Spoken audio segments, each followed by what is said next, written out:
এক যুগ পরে হোক 10 বছর পরে হোক দাদাবাড়ি তো দাদাবাড়ি, তাই না?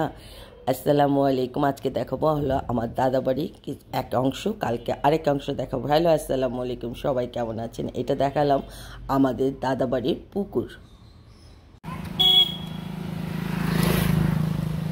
রাস্তাটা একেবারে পিচ ঢালা রাস্তা। এখন আমাদের গাড়িটারই এক সময় আমাদের যখন ছিল মাটির রাস্তা ছিল।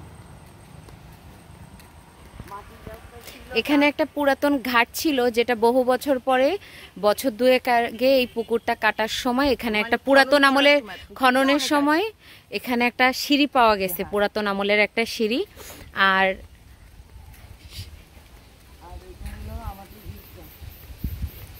এটা হচ্ছে আমাদের ঈদগাহ, আর এটা এই ঈদগার ওই পাশটা হচ্ছে পারিবারিক কবরস্থান, কিন্তু সেটা দেখানো যাবে না। এখানে ঈদগাহ ওই এই যে এখানে হচ্ছে নামাজ পড়ে, এখানে ঈদের নামাজটা পড়া হয়, অনেক বড় একটা জায়গা।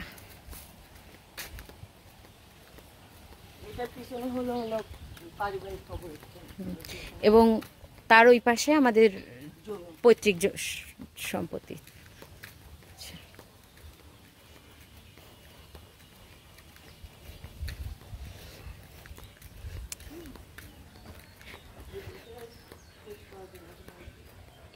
এই যে যেখানে কলা গাছ লাগানো, এইখানে আগে একটা পুকুর ছিল যেটা বন্ধ করে দিয়েছে।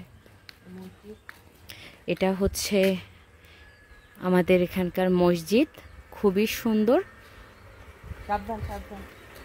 মসজিদটা আমাদের জমিটা তো আমাদের জমির উপর, আর এইখান থেকে শুরু বাড়ি, এইখান থেকে আমাদের বাড়িটা সরু।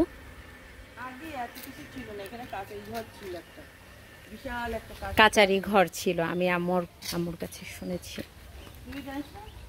হ্যাঁ, আম্মুর কাছে শুনছি, বাট আমি দেখিনি তো।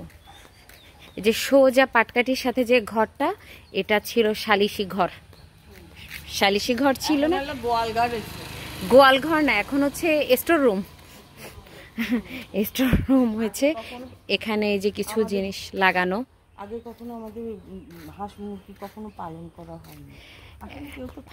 এখন আসলে কালে কালে কেউ থাকে না তো, যে মামা মামি থাকে কেউ থাকে না, সময়টা কাটানোর জন্যই।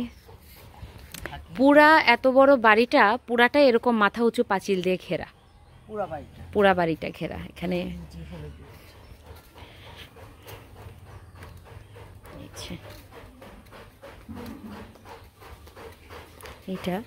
এই বাড়িটা এখন দেখতে পুরাতন লাগলেও যখন এই বাড়িটা করা হয়, এই গ্রামে এইটাই ছিল প্রথম পাকা বাড়ি।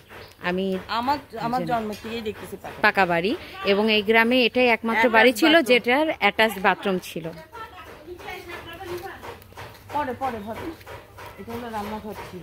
আর এটা হচ্ছে পুরাতন রান্নাঘর, এখন আর এখানে করা হয় না, কারণ আগে অনেক লোক থাকতো তো এখানে মাটির চুলে রান্না করা হতো।